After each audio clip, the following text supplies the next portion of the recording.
See that mountain range behind you? Do you feel like you climb up those mountain ranges every day in your life? It's hard for me to talk about this stuff because it's so traumatic. I've been working with tens of thousands of people for 20 years. I have complex PTSD from this. Felt like pay the money, join the group, buy the books, buy the program, and see you later. From healing to breaking laws, Jody Hildebrandt's story is like something straight out of a true crime novel. Jody's story isn't just shocking, it's a masterclass in how appearances can be deceiving. Welcome back and welcome in. I hope you had a wonderful start to the new year, and today I wanted to talk about Jody Hildebrandt's behavior primarily because this was a licensed professional counselor and a life coach who committed several crimes within her line of work. Something I have to say isn't uncommon with terrible therapists or misleading life coaches. Now, Jody had a lot of clients, and she strategically worked with the church, where she was able to furthermore build up her clientele. And she caused trauma to others by misguiding them as if she were in fact God, and as if her clients were her disciples. We're going to talk about that in this content as well, because I just got done reading a book about an experience a child had with Jody Hildebrandt called The House of My Mother, A Daughter's Quest to Freedom. And the child, who is now an adult, her name is Frankie. Have you heard about this book? You may know about it or have heard about people discussing it on different channels or, different articles, but did these people read the book? Because there is a difference. A lot of people want answers to bad things that happen within our world, and Frankie wrote a book that just delivered. And within her delivery, I learned not only about how Ruby Frankie was already manipulative and furthermore manipulated by this therapist, Jody Hildebrandt, but how Jody, who worked within the LDS church, was nothing Christ-like at all. She did nothing good to those who chose to use her services. In fact, she turned out to be a very dangerous and powerful monster of a human, because she was someone who knew the ins and outs of the human mind. Jody understood how people think, how they react, and how they can be manipulated. And boy, did she really cause damage to vulnerable, innocent people in doing so. Now, I've always taken a big interest in terrible therapists and life coaching programs because there are so many of them. Studies suggest that somewhere between 5 to 15% of clients experience negative effects from therapy. And I am willing to be honest about the fact that my husband and I have been used and experienced misconduct through our years within seeking honest counsel through different therapists growing up. Both of us. We have both looked back and actually remembered being told really bad advice in therapy.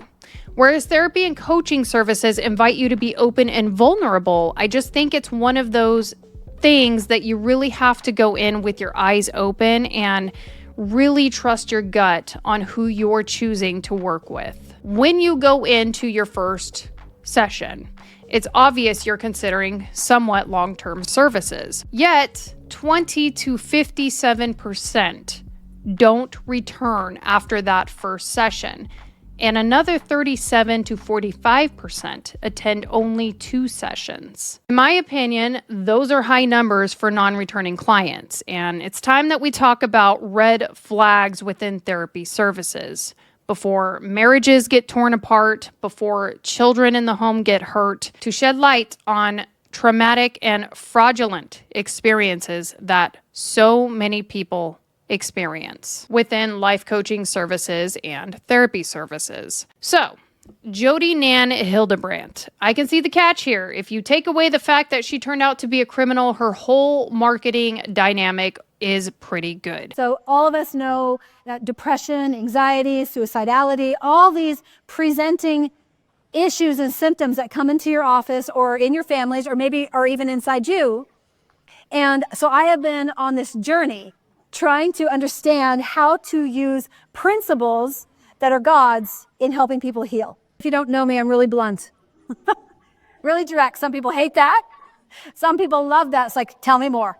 That feels right. What's catching to me is how Jody Hildebrandt markets herself to be very experienced at what she does. I'm Jody Hildebrandt. I am sure you're here because you have a desire to heal, a desire to have joy in your life and connection in your relationships.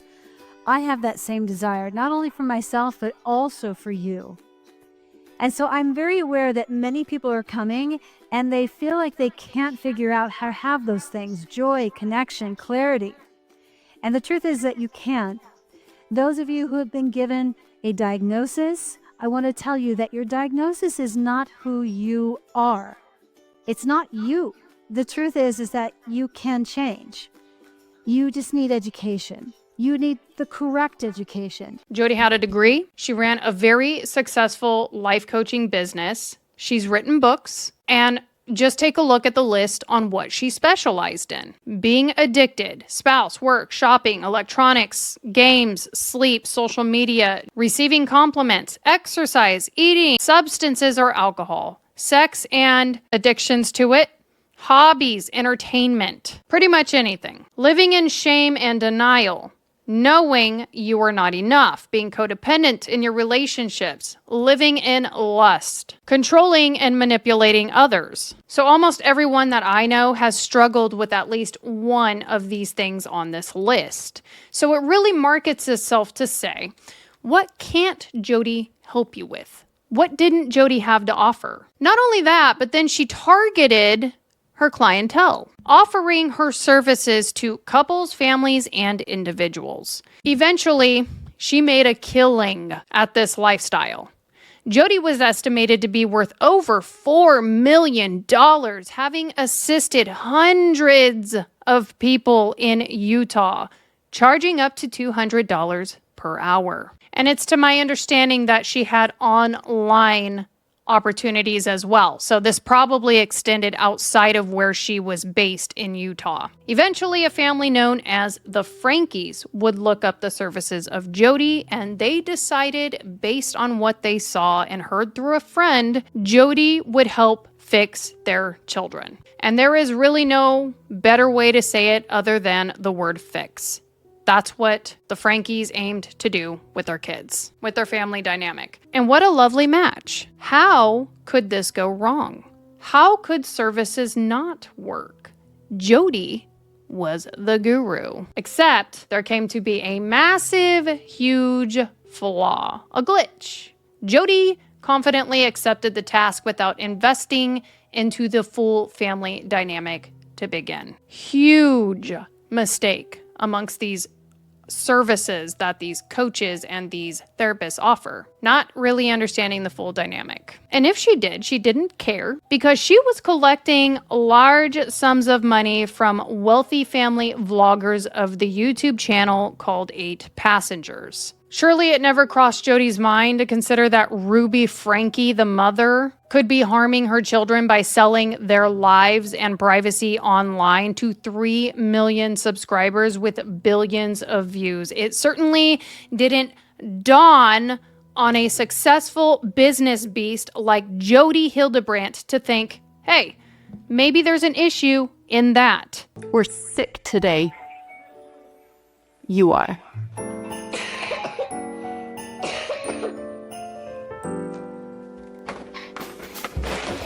Let's take your temperature.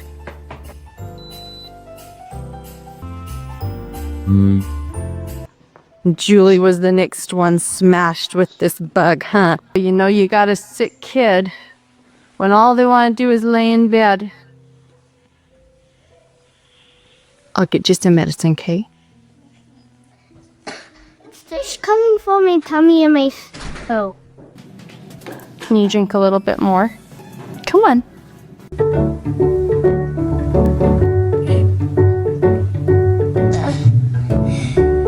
Maybe it's the fame on these young kids. And that is a very prime example of a bad therapist. Someone who just doesn't ask the right questions and get real honest with their client that they're being asked to work with, rather just collecting money and assume you can work with something as a therapist that you don't even understand. In the end, we're going to find out Jody really sucked, but if Jody had been any good at all at what she did, she would have began there. She would have learned that these children were actually being traumatized, shocked, and exposed to the entire world very uncomfortably at an inappropriate age to exploit a child.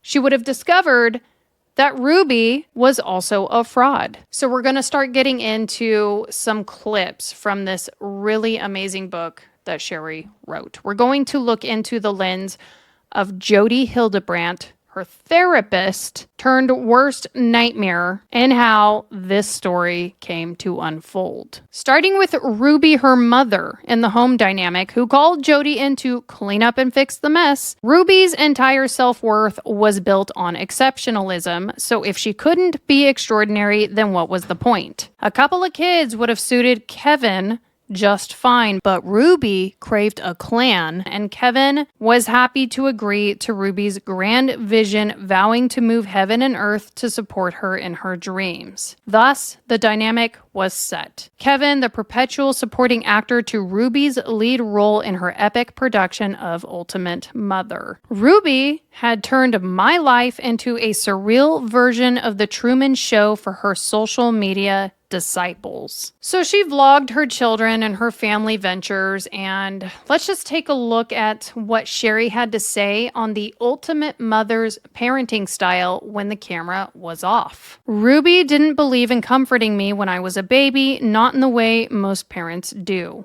And why would she? Her family's philosophy had always been that it doesn't hurt a baby to cry things out. Babies shouldn't be coddled. Tantrums should not be tolerated. It's for their own good, so they know who's boss. And when they grow up, they can learn how to handle whatever life throws at them without being weak losers or crybabies. Yet, ironically, my earliest memories are of Ruby crying. She had tears for every occasion. Joy, sorrow, boredom, it didn't matter. Ruby wept through it all, a woman perpetually at odds with her own equilibrium. Perhaps that's why she wanted so many children. A set of Russian nesting dolls, each one a slightly smaller version of the last, to absorb the tsunami of her raging emotions. For what better way to fill the gaping void within than to surround yourself with adoring little mini-me's? Interesting, though, how someone who cried so much for herself seemed entirely immune to the tears of others, including mine. So now we see the foundation of this family. And within Sherry's book is an entire chapter called Mommy Isn't Very Nice to Me, where Ruby used to hiss and scream at her daughter Sherry for not being perfect enough to play the piano, which was something that Ruby was fond of. This wasn't something that Sherry was fond of doing. This was something that Ruby wanted Sherry to do because it's what Ruby wanted. All my kids are going to learn how to play the piano, Ruby proclaimed, and as the firstborn, I got to be the guinea pig. From the age of 5, Ruby would wake me up at 6 a.m. and plonk me in front of our piano upright to practice. Curve your fingers, Sherry. Count it out. And for heaven's sake, don't give me that face. I quickly learned that anything less than unbridled enthusiasm would trigger Ruby into a rage. One hint of displeasure on my face and whack! A smack on my arm, a flick on my lips, or a sharp tug on my ear.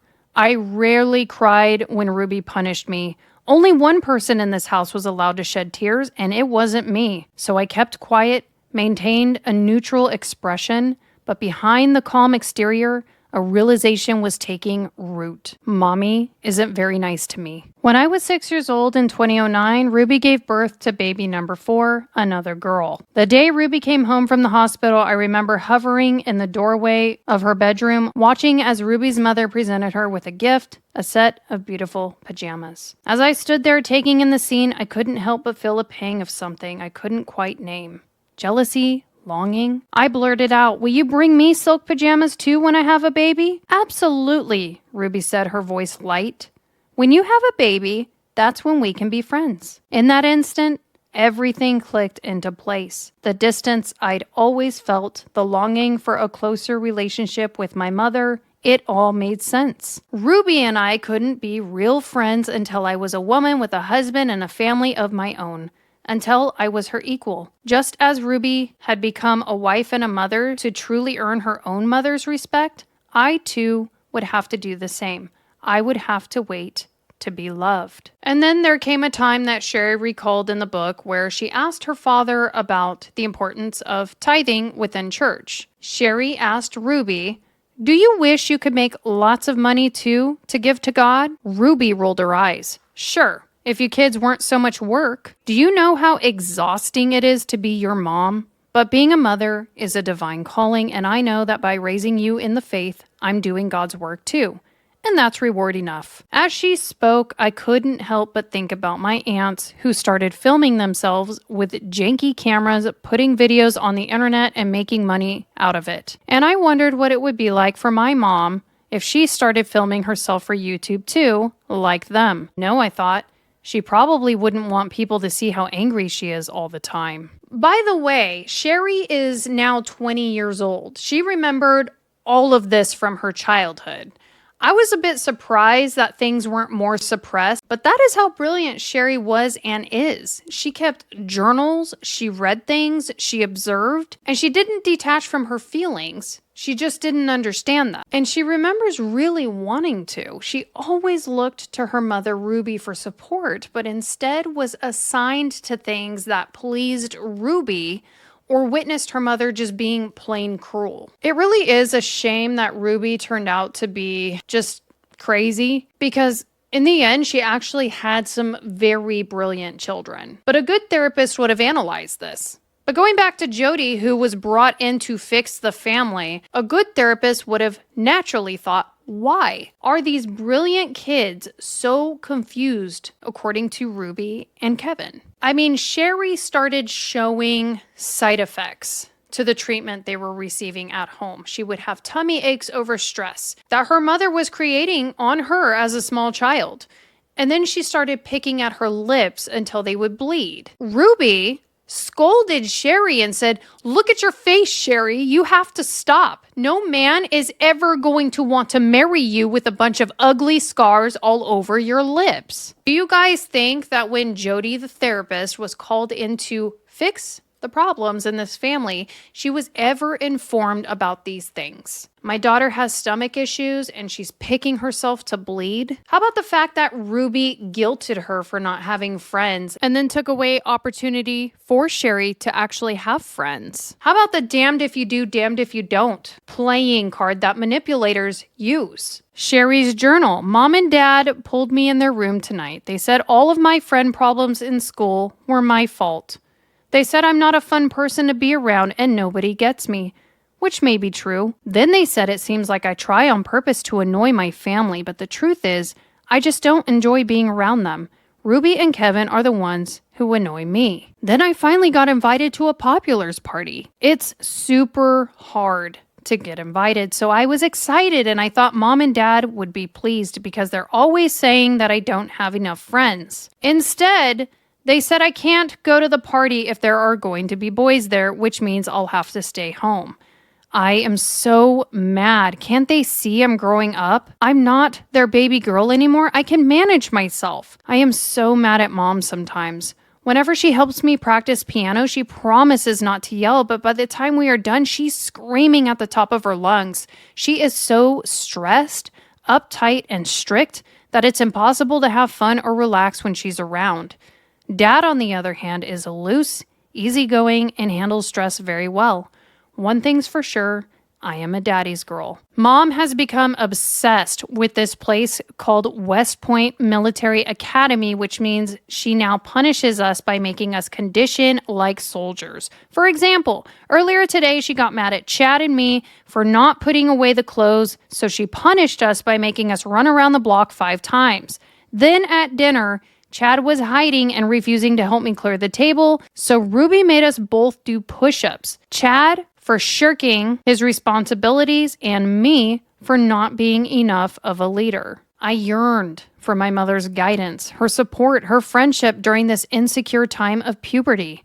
But Ruby maintained a strict emotional distance, as if affection might somehow compromise her authority.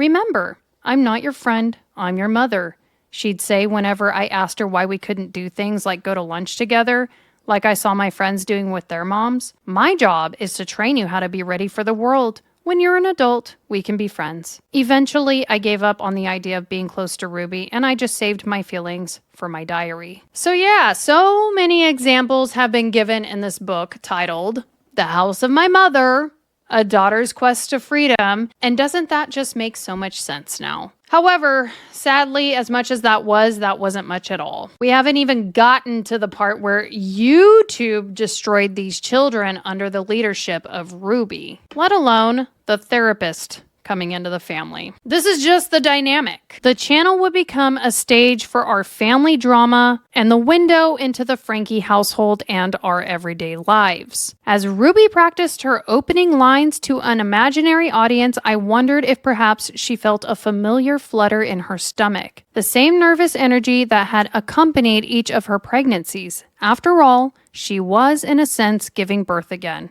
this time to a new version of herself and a new chapter in our family's story. Mom kept making videos, starring us and posting them to 8 passengers.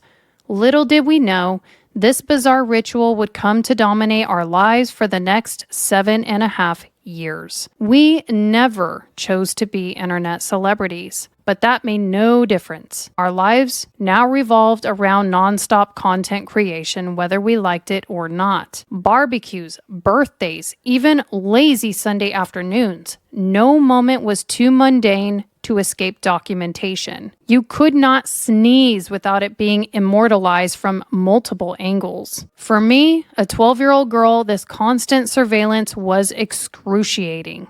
All I wanted was to grow up in peace, deal with my bodily changes and these pesky new zits without being recorded. My mother's phone, an extension of her arm, directing us like a Hollywood producer. Do this and do that, Sherry. We're filming. Smile, Sherry. Say good morning. I was beginning to feel like a side freak show. Step right up and witness Sherry, the amazingly awkward adolescent in all her cringeworthy glory. The worst part? The internet ate it up. Everyone seemed to love what Ruby was posting. Now we know that Ruby would talk to herself before she would roll the camera, like she was staging for the audience. But then Ruby totally redesigned the house to give it a YouTube aesthetic. You guys want a house tour? Come on in. I almost feel like it's too late to do a house tour because I've been talking about the renovations of my home for a couple months now. So fun to sit out here with Kevin. I actually picked out the door color and I'm so glad we got to do the facelift. But the banister right here was all original oak. Oh, the chandelier. I forgot to tell you guys about the chandelier. Oh my gosh, how did I forget? Okay, right back into the entryway. Okay, check out the chandelier and do custom built cabinets that go all the way up to the ceiling. This pillow, I think I got at Target, and this long, heavy duty pillow in the middle came from Anthropologie. I think these came from Walmart. I did change up the decoration on my dresser. And then they eventually moved into a bigger, nicer, fake house where these kids couldn't even breathe to live in it. It's all in the book. Everything that she was cooking and, all the cleaning and all the, oh gosh, being a mom is hard, all that stuff, all the perfect housing in the background, all of it was designed to give strangers the idea that this was how a family was supposed to be. Meanwhile, Sherry and the others continued to suffer through it as she analyzed what her mother was doing. For me, every video shoot remained a special kind of torture. I could never get used to it or relax. It was like one of those reoccurring nightmares where you're suddenly naked on stage with a sea of eyes staring back at you, mocking. I mean, puberty is brutal enough, let alone with an audience. I could go on and on about how amazing this book is that Sherry wrote on behalf of the nightmare that this vlogging project put these kids through. But to get to the point, this was the foundation that Jody the therapist walked in on. Ruby and Kevin were absent parents. Punishing was a usual tactic in that house, but what really was the moment that they're like, we can't do this anymore. Get this, get what happened. Chad, their second oldest child, wasn't cooperating on a video that Ruby was making. She was trying to punish him, and he ended up going around the punishment and did what he wanted anyway. You know, at some point when you do that to someone over and over because you can, that person's just going to assume that they're being punished no matter what. So, you know, might as well do something that's punish worthy. I have therapy and I got kicked out of my school. Whoa! Yeah. So that's where Chad was at. Now listen, seriously, their second oldest child, Chad, who we just talked about, he ended up finding his freedom and the ability to be himself at school, away from the home where things were real tight and for the camera. And he felt like he could just be himself when he got out of that house. He loved football. He was social. And unfortunately, because his home life was like a prison, he goofed off. Because I was a bad boy. Since being away from technology for so long, how does it feel to be back on camera?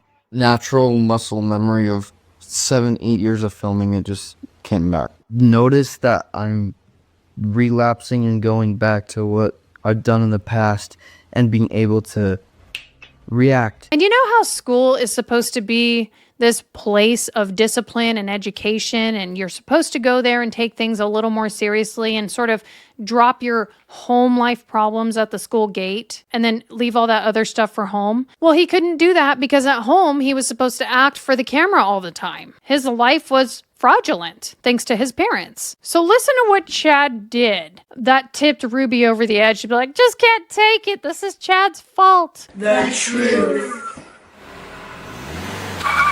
In August of 2018, Chad almost ruined our biggest family vacation / brand collab and our biggest brand collaboration to date. Good morning.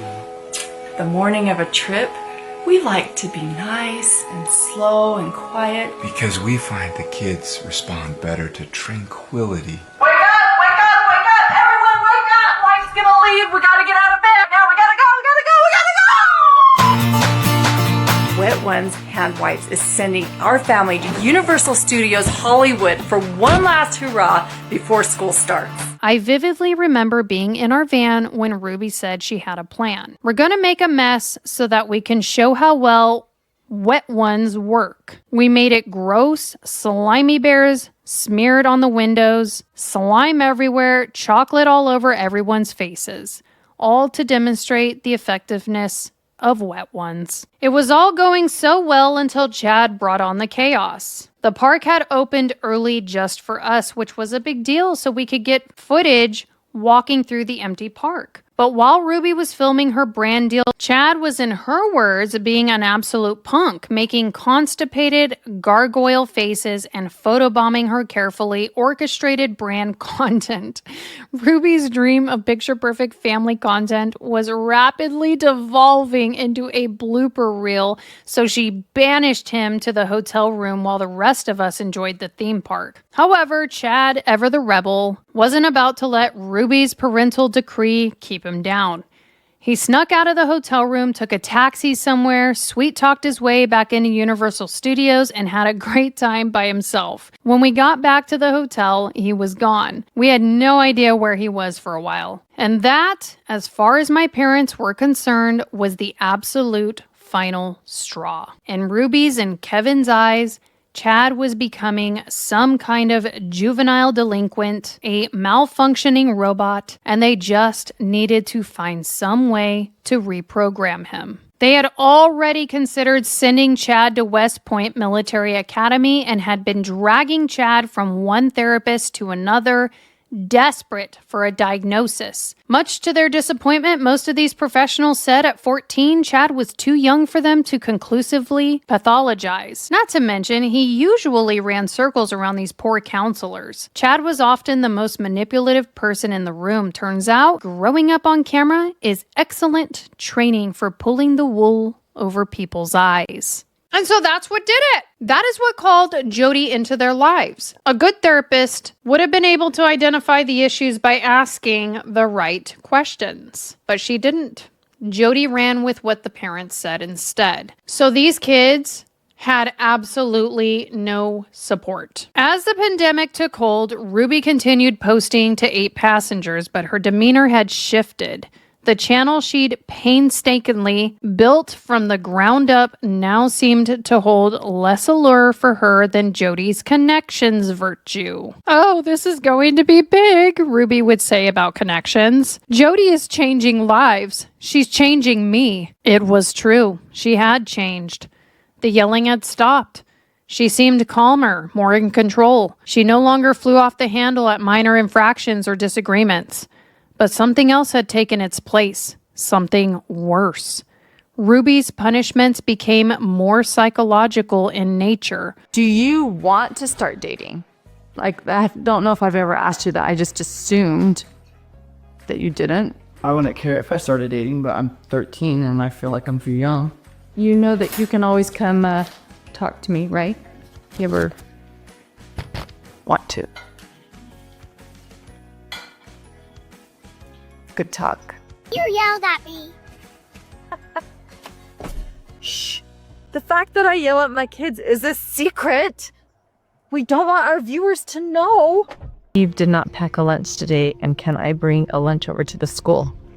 I know that her teacher is uncomfortable with her being hungry and not having lunch. I responded and just said, Eve is responsible for making her lunches in the morning. So the natural outcome is she's just going to need to be hungry. Put them in your pocket so you can take them down to the hamper and drop and give me 10. One. Put your hands straight out. They're in. They're not supposed to be out. Shape your hands forward. There you go. On Jody's advice, Ruby removed Chad's bedroom privileges as punishment for continued defiance. Taken away for 7 months and then you give it back like a couple weeks ago. I don't think our viewers know that. I've been sleepy all. I've been sleeping on a beanbag since October. Chad came home from Anasazi and Russell was like, I want to try junking the basketball. And I lifted him up on he was and left him there. We saw 3 minutes. And he was just hanging on Do there. you think it's funny? Because And then I walk out. if you think it's funny, then that was 7 months ago. Maybe you need longer without a bedroom. It was not funny. 7 months.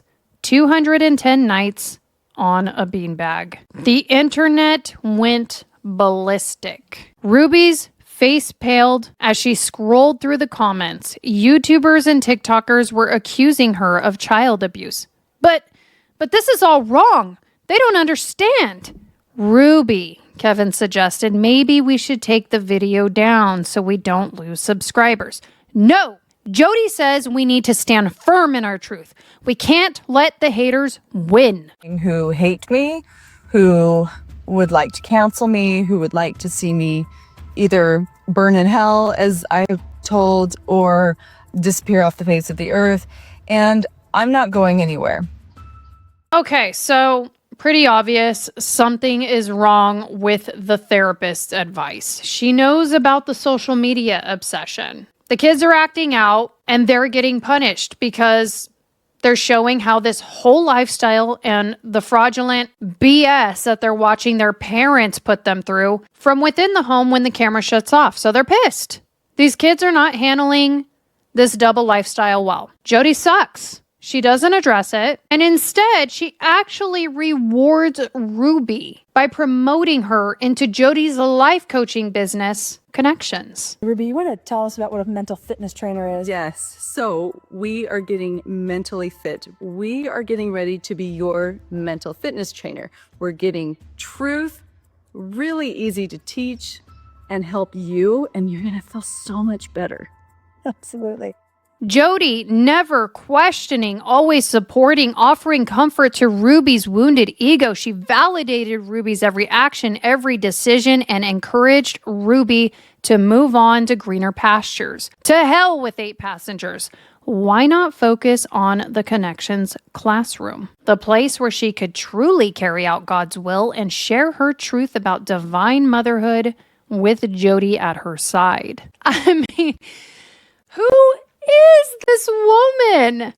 Who is Jody Hildebrand? She's totally missing the problem. Was she always good until she wasn't? Jody had such a promising approach online. So this would be a really good time to stop and evaluate Jody. The answer about Jody Hildebrandt was no. She was actually always horrendous. She says she was the 6th of 7 kids born to a fighter pilot dad and a stay-at-home mom.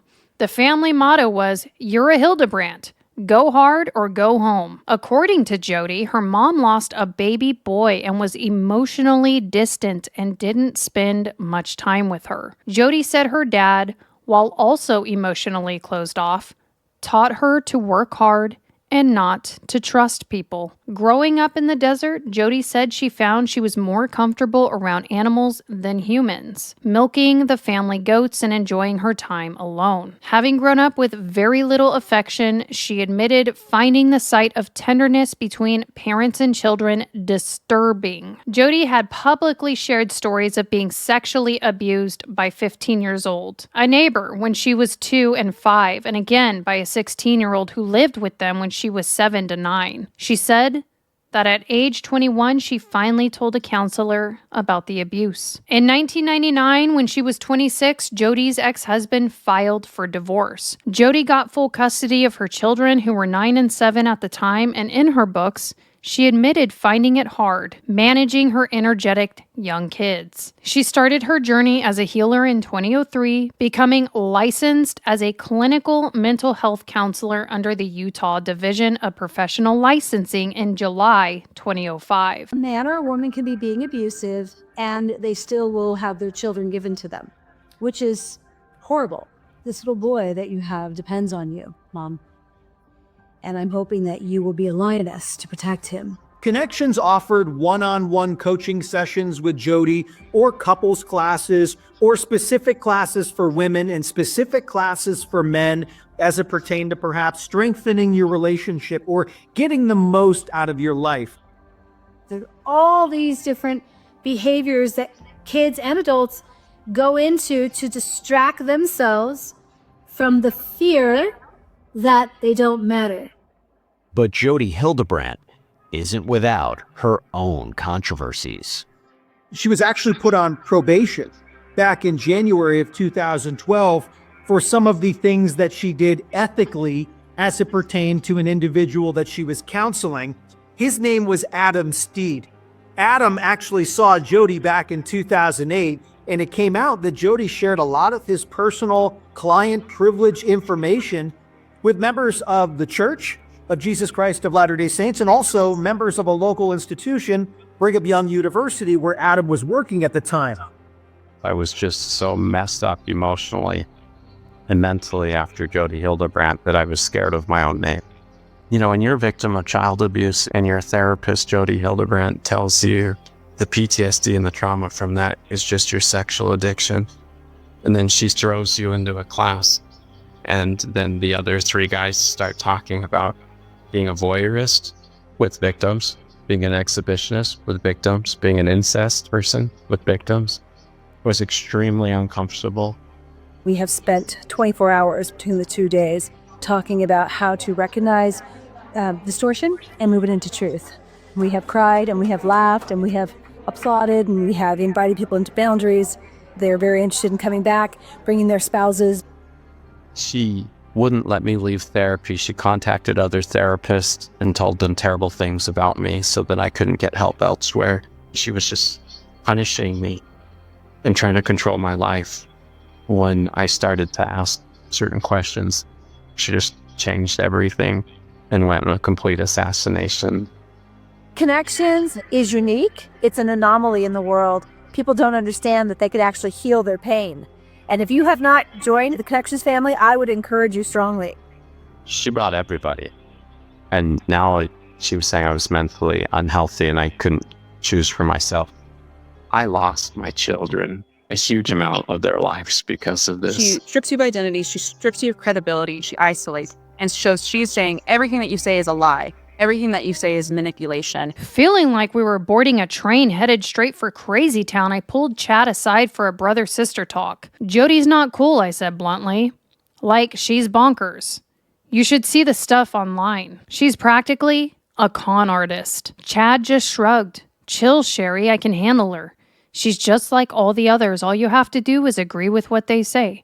No, I think this is a big mistake. Chad raised an eyebrow. Sherry, she's just some middle-aged lady. If I don't like therapy with her, Mom's going to make my life even worse than it is already. Just be careful, okay? They say she tears families apart. Don't let her get to your head. A few days later, Ruby pulled me aside, fire in her eyes. How dare you sabotage your brother's progress, she hissed. He's getting help, and honestly, Sherry, you could probably use some too. I stared at her, shaking my head. I don't need help from Jody. Yes, you do. You don't like Jody. Anyone who doesn't like Jody is hiding something. It means you're threatened by the truth she speaks. Now, to be clear, a lot of therapists have a testimony as well. Why shouldn't they? They are people too, after all. I could see how people would say, well, thank God she understands divorce. Thank goodness she knows what it's like to parent wild children. I'm thankful that she understands the stress of transitioning and going back to school or whatever your goals are. This could make wonderful helpers and leaders in our world. But this isn't it.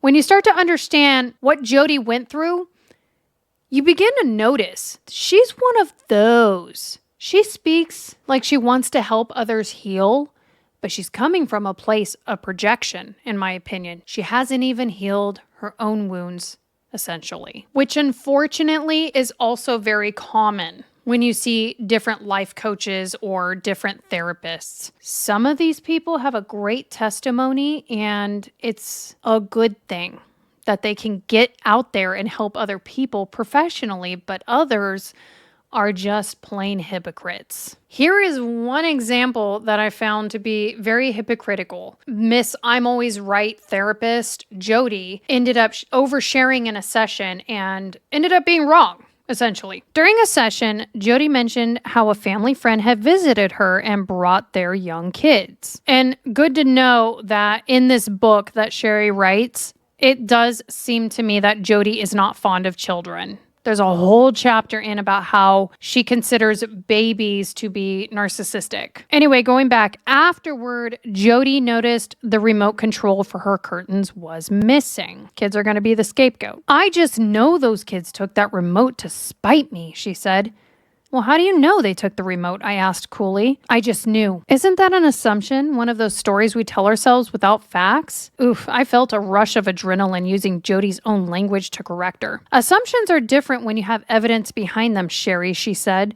The evidence being that those kids have a pattern of being vindictive troublemakers. The remote showed up under Jody's couch a week later. Sadly enough, at some point, Sherry decided she was going to start trying out the methods under Jody because she was forced to. Sherry was very good at a lot of things that she did. An example, Sherry, when you do well, try doubting yourself. Oh, wait.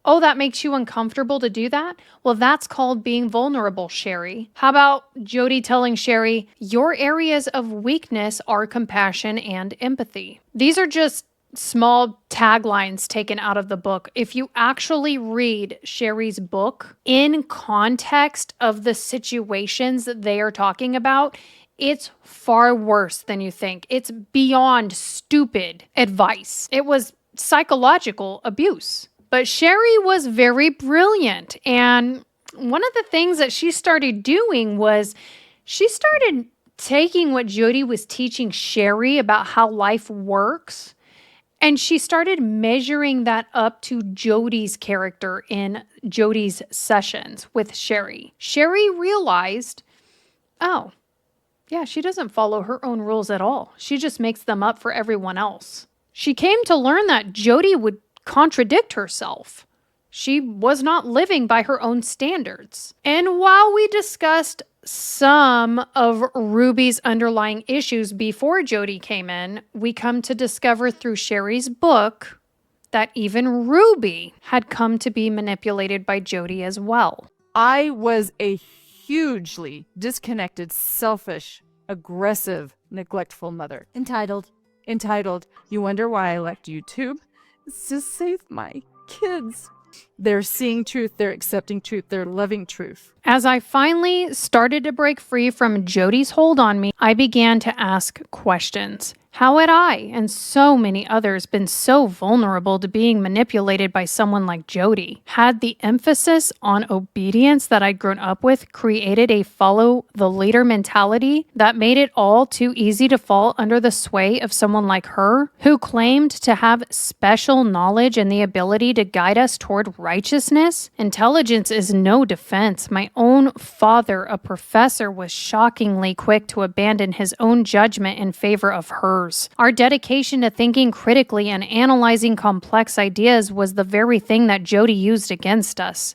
She twisted our inquiring minds into knots, using our own logic and reason to lead us down a path of self-doubt and self-deception. But it was all a lie, a carefully crafted illusion designed to keep us trapped and compliant. For Ruby, the allure of Jody was more about climbing the ranks and amassing power within the connection system so that one day she could glorify in it herself. Ruby envisioned a future where she, like Jody, would stand at the pinnacle, basking in the adoration of followers, wielding the authority she so deeply craved. But of course, that was never going to happen. Jody, the master manipulator, had no intention of ever sharing her throne. The system she crafted was designed with a single purpose: to keep herself firmly at the top, surrounded by devoted people who would never quite reach her level. Jody's grip on power was absolute, her control over her followers unshakable. She had cultivated in Ruby and others a desperate need for approval, a hunger for enlightenment that only Jody could satisfy. It was a brilliantly crafted trap, and Ruby had walked right into it, dragging our family along with her. So as you can see, a little research from Sherry went a long way, even though she was still a teenager. She called it. She was the first and the only one to overlook the pretty packaging at face value on what Jody Hildebrandt offered. And she had learned that this woman, Jody Hildebrandt, tears families apart. And if I'm being honest, it's really honorable that Sherry even tried her best to acknowledge the teachings from Jody at one point to honor her parents. And she still came out right. Like, her parents are telling her to do something and she decided, I don't really have a choice. I should probably just give it a go. And she did. And she came out right. Sherry alone was so much smarter than 2 millionaire YouTubers and 1 licensed therapist put together. Then, as Sherry turned 18 in May of 2023, guess what? Jody moved in with her client's family, the Frankies. And this becomes another common mistake between patient-client relationships. Getting too close. Huge red flag. Actually happened to me. One therapist that I had several years back, we developed a close bond so much that she actually bypassed my insurance and kept seeing me without payment for a while. The advice she was giving me was terrible. I didn't realize it at the time, but it was. She got so comfortable with me that she would actually snack while we would sit and talk to each other. I would obviously notice what her snack was, and I would start gifting them to her for each free session that I got. So I would go to the store, I'd buy her snacks, and then I'd walk into the session. She would sit cross-legged with her snacks on her lap in the chair and eat it. And eventually the whole setup kind of made us two friends just talking. And then she starts getting comfortable with me in that setup and starts telling me about life mistakes while she's eating her snacks, things that she did. And that, my friends, turned into her violating other patients' confidentiality by sharing with me information I wasn't supposed to know about other people in our community. In one of our sessions, she actually gave me advice that was so bad, I actually ended up going and doing the total opposite of what she told me to do. And I felt total guilt merely because I felt like I was letting her down. And I avoided the sessions for a little while after I made that decision. That was best for me. Turned out to be really a great decision, actually, the one I made. So anyway, when I went back in, you'll never guess what she did. I was hanging my tail between my legs like, I've been avoiding telling you. I chose to do this instead of that. And she says, that's perfect. That was my plan all along. I try this tactic on everyone that I work with. It's a test. It's the ability that you can find in yourself to distinguish between right and wrong. So you won.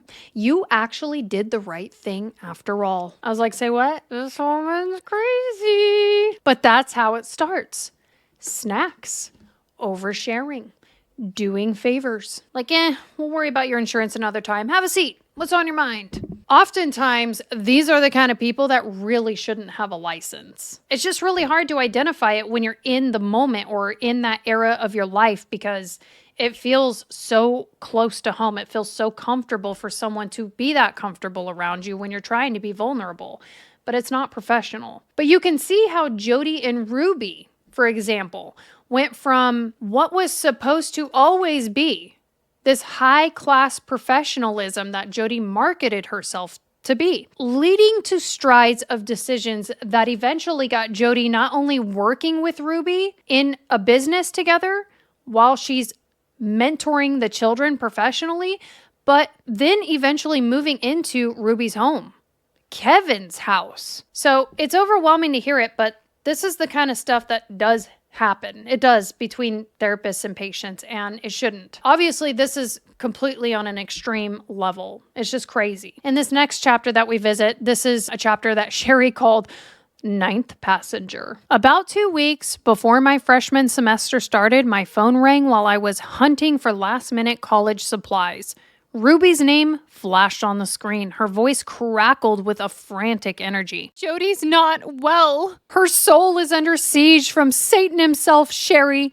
He's trying to silence her truth. So she's moving in with us. We're gonna help her get better. I nearly dropped my phone. Wait, what? My mother's unhinged guru was locked in a battle with evil and her solution was to crash at our place? Yes, she'll be taking over your room, Ruby continued as if this were the most natural thing in the world. And you're leaving for college soon anyway. I need you to come home right now and clear out. Like now, Sherry. She's arriving this afternoon. According to Ruby's breathless explanation, Jody was being plagued by nightmares, visions, and crippling bouts of anxiety, clear symptoms of dark forces seeking to destroy the righteous. Handpicked by demons for destruction, urgently needed protection. And Ruby had decided that protection would be us. I descended the stairs, slowly lugging my bags behind me. As I reached the bottom, I heard the front door open, and there she was, Jody standing in her khaki shorts, her eyes blazing with a feverish intensity, her hair wild like an Old Testament hermit who'd been wandering in the desert wastes. Hello, Sherry, she crowed, her voice strangely raspy and low. Thank you for offering your bedroom like a good Samaritan. I appreciate it. Hello, Jody, I said. The room's all yours. Get well soon. Can you imagine your therapist thanking you for letting them move into your bedroom, your childhood bedroom, and then watching your mother, also your abuser, show grace and love to a grown woman in a way that she never showed you as a child? And what about Kevin in all of this? Kevin Frankie, I mean, it's obvious the guy was riding the wave for his wife, but now this other woman, Jody, is in his home. And these were his children. I felt helpless watching all of this unfold. Dad, who seemed like a shell of his former self, wasn't doing anything to stop it either. I wanted to intervene, to shake him out of his compliance, but I didn't know how. I yearned for my dad to find his backbone, to step up and be the protector he was supposed to be, to shield us somehow and convince Ruby that Jody needed some kind of care that we simply weren't equipped to give. In the end, he never even tried. So, everybody kind of wants to know, what did the help for Jody look like from Ruby? Well, the women would isolate together in Jody's room for hours. They took trips to get ice cream together. They went and took off to Arizona to go boating. And they ventured out to Mexico for shopping. And that was how a manipulative therapist named Jody Hildebrandt weaseled her way into a broken home and broke it more. Sick as it was, Sherry says this was the happiest that she ever saw her mother Ruby. And all those ridiculous connections meetings we saw online where they were coaching about how hard it was to be a parent and how tough life really is to lead your family, those were all being done during this time. The two women would go in separate rooms and pretend that they were Zooming as business partners from two different areas and take money to coach other people about how to properly parent on family dynamics. It's almost like they might have been involved. For once, nobody was home. Taking my chance, I made my way upstairs to my room, figuring I'd take advantage of the situation and grab a couple of books. I pushed open the door to my bedroom and looked around, confused. The room was bathed in a soft glow of candles. The air was heavy with the scent of lavender and vanilla wafting from the massage oils on the dresser. I quickly grabbed what I needed and got the hell out of there, feeling like I just walked into someone else's honeymoon suite. The only thing missing was the rose petals on the bed. That night, I couldn't sleep. Maybe it was the fact that the couch was hurting my back, or maybe it was the sense that I'd seen something I wasn't supposed to. I tossed and turned, thoughts swirling. It must have been around 5 a.m. when I heard the creak of footsteps upstairs. I cracked one eye open just in time to see Ruby tiptoeing out of my room, her hair messy, her cheeks flushed, and a robe hastily tied, heading back to the bedroom she shared with my dad. A strange smile on her face. She looked mischievous. What the hell was going on? Why was Ruby sneaking around in the middle of the night like a teenager trying to not get caught by her parents? Were they really doing candlelit massages in my bedroom? How could this be happening with all of us in the house? I'm trying to get you to understand this was the family therapist, y'all. If you're Sherry, that's your mom coming out of the therapist's bedroom, which was your room, on your bed. The only place she ever felt safe away from her mother, where she did all of her thinking and all of her feeling. And now she's on the couch and watching this unfold. Great book. Great book. Now, I really wanted to keep this more on Jody, but this part made me so proud of Sherry that I just had to share, to the point where she ended up moving out eventually, and then she comes home and she visits for Christmas, and she finally gets the courage to stand up for herself amidst Jody and Ruby trying to use their magic manipulation tactics. The day the semester ended, I showed up at the house. Chad greeted me at the door with a sympathetic look, and he whispered, "Hey sis, welcome to hell." The atmosphere in the house was somehow even stranger than I remembered. My dejected father was now sleeping alone in the marital bedroom, with Ruby and Jody permanently installed upstairs in my room. Ruby, on the other hand, was full of Christmas cheer, hugging me and saying she was thrilled to have me home, insisting that she and Jody take me and my two eldest sisters out for dinner for a welcome home girls' night out. "Jody really wants to feel closer to you," Ruby said, smiling in a way that made me feel uncomfortable. "Sure," I said. "What time are we going out to dinner?" "Let's leave here at 7. Sound good?" 7 o'clock rolled around and no sign of Ruby or Jody. I could hear them laughing it up in my room. Meanwhile, I was starving. Figuring dinner plans were off, I made spaghetti for myself and my sibling and flopped down on the couch, throwing on Order of the Phoenix. Around 8 o'clock, Ruby and Jody came downstairs all dressed up. "All right, girls, we're ready to go," Ruby chirped. "Already ate," I said from the couch, my eyes glued to the wizards battling on the screen. "Excuse me? You committed that you were going to go out with us." Ruby was upset. I looked up at her. "Well, Mom, isn't that one of the principles of truth being on time?" I said coolly. Mic drop. "Sherry, if you'd ever paid attention in your sessions with Jody, you'd know another important principle is that you need to be flexible in your relationships." Which is why I went ahead and made my own dinner tonight. Very flexible. I could see the shock in my mother's eyes that I would dare answer her back in this manner, in front of Jody, no less. Your poor future husband, Sherry. I feel sorry for him.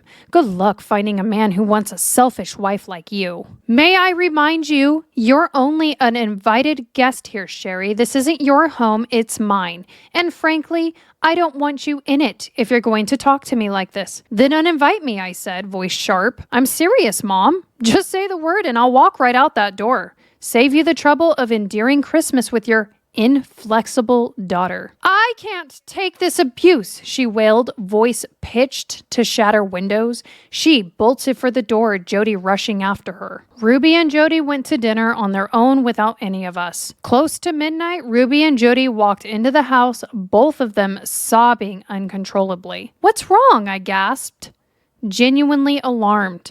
Did something happen? Jody looked at me with tearful, bloodshot eyes, whimpering. Your fight with your mother. It reminded me of my daughter. She left me. There's no greater pain than being abandoned, Sherry. You can't do that to Ruby. She loves you more than anything in the whole world. And eventually, Sherry found herself apologizing and feeling shame for how she stood up for herself. But can we just talk about the staging of that whole thing? Walking out like that and then being able to compose themselves to date each other through dinner without anyone else, and then working up the tears as a tactic to get what they want as they come right back in through the door. Like, these are life coaches that run Connections and a podcasting and YouTube called Moms of Truth. What a trip. So if you've studied this case in the past, you know that things started to only get worse. That Christmas, the two youngest children in the home were told to sit down around the tree and receive nothing. Everyone else in the house, including Jody and Ruby, were able to open gifts. And they had to do it in front of these kids. And per Jody's advice to Ruby, they decided that this would break these small children on Christmas of greed. Jody decided to educate the family also on Christmas in this moment. Children are not entitled to a magical childhood, she cooed, each word dripping with poisonous sweetness. You can't just expect love and presents. Many have nothing at all. Now, if Jody had already begun to co-parent the kids and live in the house, then what happened to the leader of this home, Kevin? I mean, obviously he stood no chance at being important at all, as it seems his wife was sleeping with their therapist and Jody's own business partner in their daughter's room. What value did Kevin even have as someone at all in the eyes of Jody to enter his home in some manic spiritual attack and end up allegedly seducing his wife? Jody saw sex everywhere, in every interaction, every glance, every fleeting thought. In her mind, the world was a cesspool of lust and distortion, a roiling sea of desire, a 21st century Sodom and Gomorrah with only her twisted version of truth offering any salvation. A part of me pitied her, a repressed, self-loathing, deeply damaged woman trapped in an environment in which she felt compelled to conceal her true nature. Surrounded by women she couldn't have, women who were married to men she resented, in her mind, there was only one path to justice: crush the sperm donor and liberate the females. In the twisted matriarchy Jody had orchestrated, Kevin's innermost thoughts were a weapon to be wielded against him. Things went dark when Jody twisted the happiness he felt hugging his daughters into something sinister and perverse. She filled his mind with doubts and self-loathing, making him second-guess every interaction, every display of affection. Can you see how messed up it was when you gave your girls those hugs? You enjoyed it, didn't you? Jody would ask. I can only imagine the horror and disgust that filled Kevin's mind. The shame, the fear, the sickening idea that he might not be a safe person for his own children to be around. And once the accusations were made, the supposed perpetrator was as good as done for. It was only a matter of time before they'd be invited to leave. Your mom has invited me to leave the family home so I can work on myself, he said, his voice cracking. Once I'm better, I'll come back and we can be a happy family again. I'll be gone for at least a year. You're moving out of the house, leaving the kids? Kevin sighed heavily. Yes, I'm leaving and taking Chad with me. Chad is also selfish, so I guess selfish people belong together. I don't want you to end up like me, Sherry, he continued. Maybe this can be a learning experience for you. The next morning, I woke up to the buzz of my phone, this time a lengthy text from Kevin. Sherry, things have changed, and Chad and I are going to ask that you don't contact either of us until we're ready and we reach out to you. Please don't contact me. Don't be selfish about this and don't hold resentment for this. Use this time to get close to your mom and your siblings. I found myself reflecting on Kevin's role in all of this. He was far from perfect. Over the years, he'd made his share of mistakes, enabling Ruby's toxic behavior and standing by as she steamrolled over everyone. He was her faithful servant, catering to her every whim, no matter how unreasonable. But Kevin was never a selfish man. In fact, his greatest weakness was his selflessness. He gave and gave until there was nothing left. Now he had gone willingly into exile, cutting off all contact with us, his children, to please his wife and to protect us from the vile monster Jody led him to believe he was. Eventually, by Jody's side, Ruby cut off Sherry from the family. And the closer that Ruby got to Jody, her god, her companion, the more lost that this family became. And this was just as Sherry had predicted would happen when she started looking Jody up as a teenager. Chad, for a while there, her best friend, her brother, also turned on Sherry. Kevin's texts went unanswered to Sherry, and Kevin was working as a professor at the college that Sherry was going to. And he would walk by her and he wouldn't say anything. And Sherry was obviously just totally wrecked and lost. Then one of Ruby's neighbors ended up contacting Sherry about the well-being of Sherry's younger siblings. They had been left alone in the home for 5 days without a guardian present. So Sherry had to be the adult in this situation while her dad fled and her mother vanished and the kids were home alone, and she had to call DCFS, or what we call out here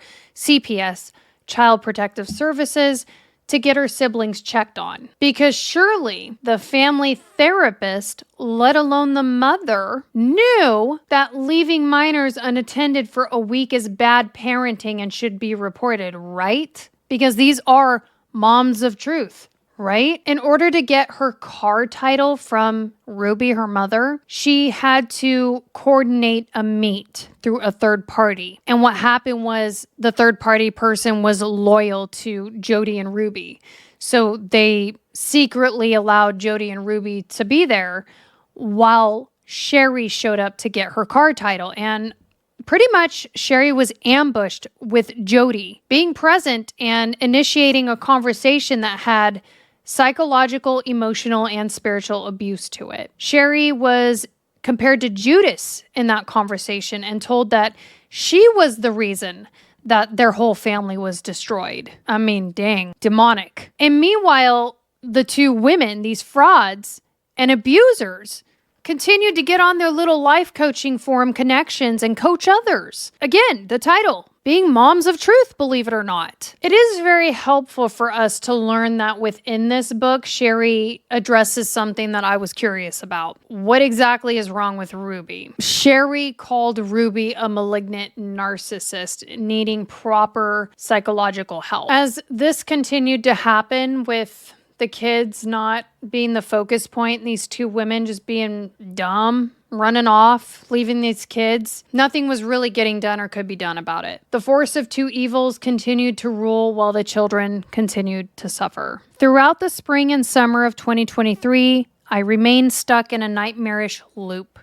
My calls to the police and to DCFS were getting us nowhere thanks to Utah's free-range parenting law. Passed in 2018, the law was intended to protect parents who allow their children more independence, but it was absolutely sabotaging everyone's ability to protect my siblings. So the law essentially protects families with parents that want to allow their kids to learn how to be more independent. So through this process, unfortunately, Ruby and Jody were more protected because of this law. Then Sherry saw the show Sins of Our Mother and identified Jody and Ruby to be even more unhinged than Lori and Chad.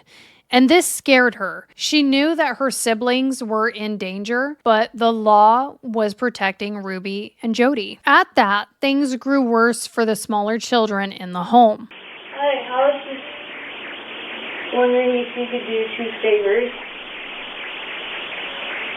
Well, what are they?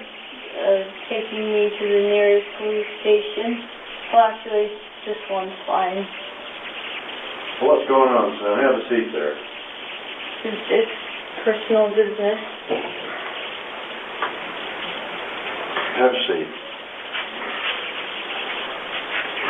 What's your name? I just had a 12-year-old boy show up here at my front door asking for help. Body cam video later shows officers and emergency responders arriving. One EMT seems so shocked by the extent of Frankie's son's injuries, she can be heard saying, "I'm going to cry."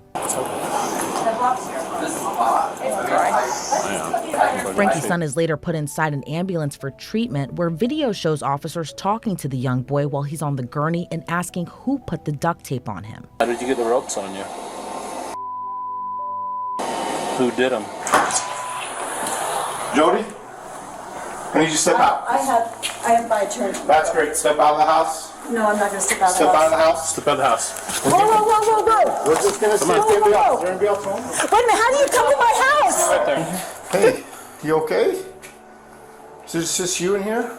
Ruby Frankie, the former YouTuber turned convicted felon, now serving prison time for abusing her children in the name of religion.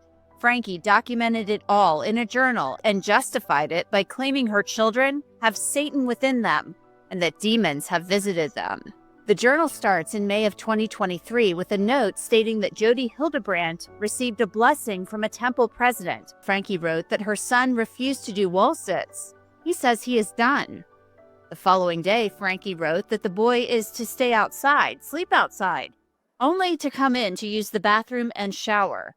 After that, several pages are black. They're redacted, so there are pages and pages of information that we're not seeing. Frankie wrote about her son. Turns 12 tomorrow. I never envisioned him still being 12 and pooping and peeing himself. Satanic choices leads one to become destitute, even in the most affluential homes.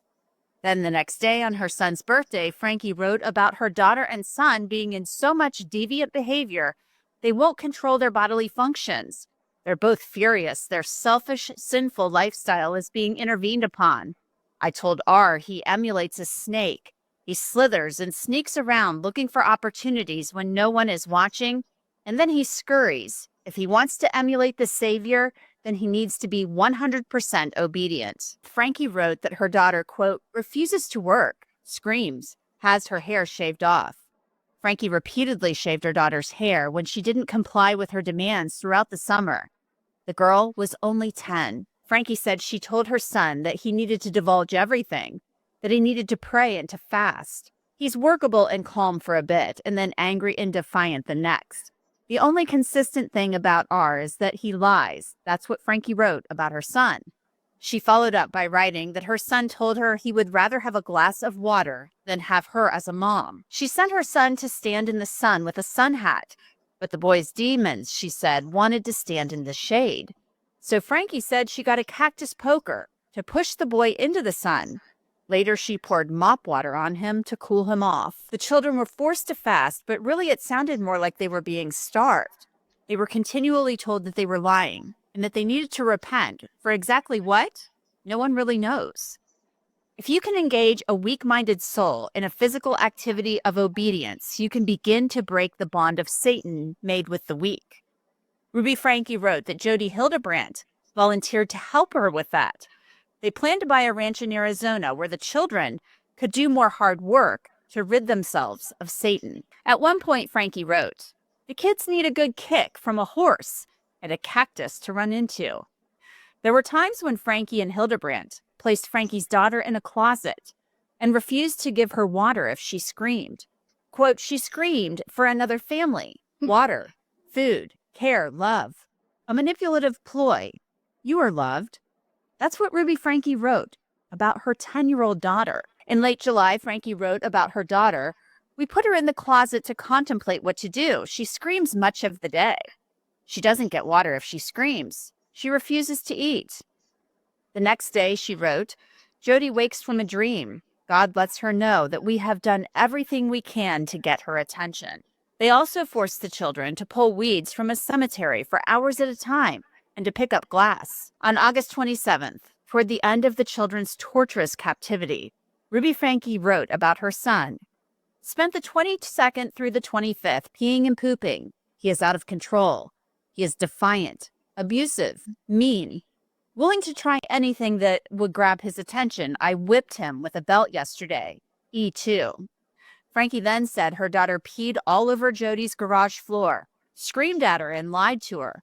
She is out of control. How did you get the ropes on you? 3 days later, on August 30th, the children had reached their breaking point. The 12-year-old boy escaped from Hildebrandt's house and went to a neighbor for help. After less than 24 hours in jail, Ruby makes a call to her husband, Kevin, who reminds her the call is being recorded. Okay, well, you know that this phone call is being recorded. Yes, that will come out. That will come out. Almost right away, Ruby asks whether she's making the headlines. Are we in the news? In early conversations with Kevin, Ruby calls her arrest a witch hunt. I am wondering if they went to Sherry to, ask her questions. This is a witch hunt. The devil's been after me for years. At first, Frankie doesn't show any remorse, saying children can be full of evil. Adults have a really hard time understanding that children can be full of evil and what that takes to fight it. You've seen what it takes to fight evil. It's not the person you're fighting. And it can look like something it's not. And you've been there, you know that. And so I don't know any adults who are going to see the truth. So I'm calm about this, and I just pray that you'll hang in there. The next day, Ruby speaks with Kevin again and even defends Jody Hildebrandt. The most upsetting thing is that I am completely misunderstood. That is the most horrible feeling. Like my own family misunderstands me, they misinterpret me, and poor Jody, they misinterpret her, they misunderstand her. She puts her neck out on the line for people, and then they get mad at her. I mean, it is just horrendous.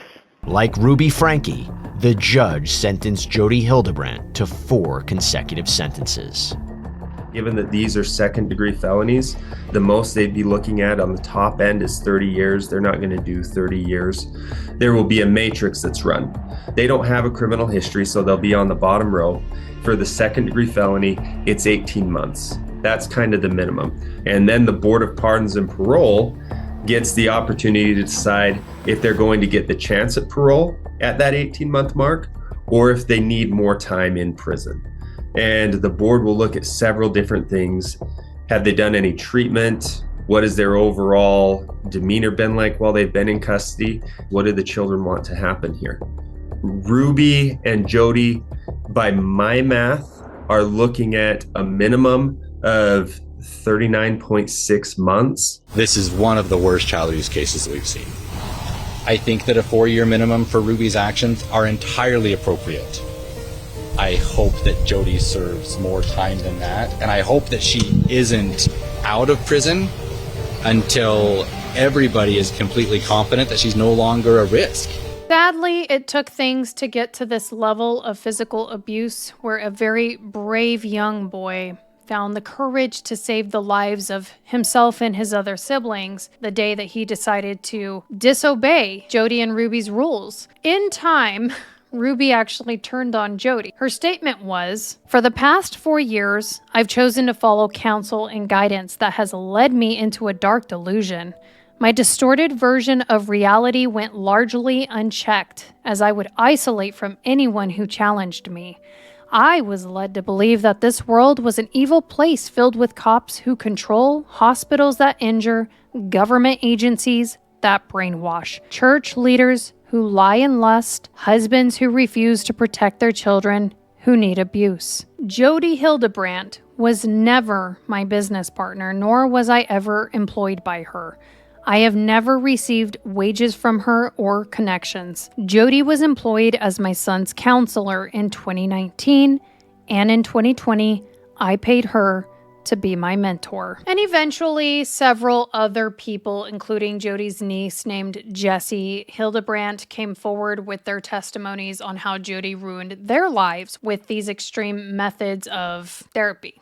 Only then she was so good at her tactic, so protected by her businesses and the law, that trying to take a stand against her was like overturning Goliath. And by that point, it was just like, you might as well just cut your losses. Like, forget it. You lost your family. You lost your house. You can't overthrow her. So the goal in all of this is to let you know that a lot of coaches and therapists may market to be experts in the field. And the thing is, the bad ones or the manipulative ones, they know how desperate clients will sign right up.